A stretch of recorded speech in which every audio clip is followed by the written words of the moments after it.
స్తోత్రాలయ్యా. తలవంచని తెగువనాలు కలుగజేసిన ప్రభువా నీకు స్తోత్రమయ్యా.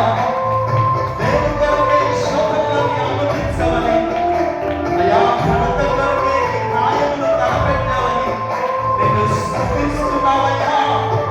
Thank you lord.